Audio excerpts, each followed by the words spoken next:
we've got a new segment now we're going to call Quick News. And one of us, probably me at the moment, will just run down sort of 3 to 5 sort of top stories of the week and stuff that you really should have known. And this one coincides with the question we got as well from Kevin on the Highlights channel, who said that could I have a look at NIO and let him know what I thought. Well, luckily, Grizzly Reports, famous short reporter, had a look at it for me. And they've alleged that NIO are cooking their revenue by overselling battery packs to their battery swap partner.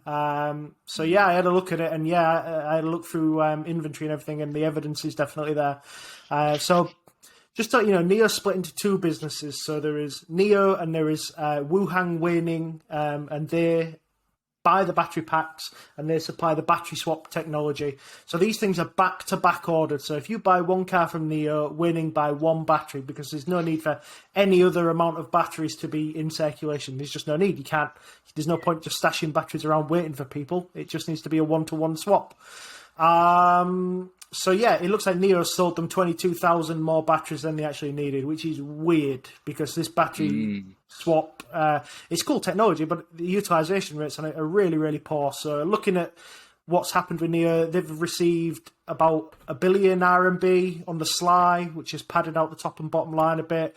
So I tried to have a look at why they're doing this for you as well. So back in 2020, NIO was on the verge of going bust. They were given 8 billion to stay afloat, and part of the agreement was that NIO would need to achieve 120 billion in revenue by 2024. They're so far off this now. They're only hitting 40 billion at the moment.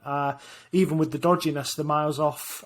Both of these companies share board members, so there's a little bit of collusion here. I think this is dodgy. And Kevin, at the time, I said I didn't know a lot about NIO and I wasn't particularly interested, and now I'm even less interested. Anything you guys think about that? So for me, the early stuff with NIO, and it does worry me with NIO. Everyone jumped on it basically as the next Chinese Tesla, and it was horrible to kind of watch. And then this battery swap technology, I know it's a very novel idea, but those big machines that pop up and they kind of back the car into it, and then the battery pack comes under. Is this the one I'm thinking of correctly? I'm thinking it. Just nod if to make sure that I know what I'm talking about. And I just cannot see those being built in your local houses. I can't see that every single car coming along, backing up into a battery swap and then swapping it out. It's just not going to happen. The outlay is too strong when Tesla just has to place down some electrical wiring on the floor and create a network. I think the baseline case for NIO, but just based on that, is really bad. And obviously now you can see what they're doing.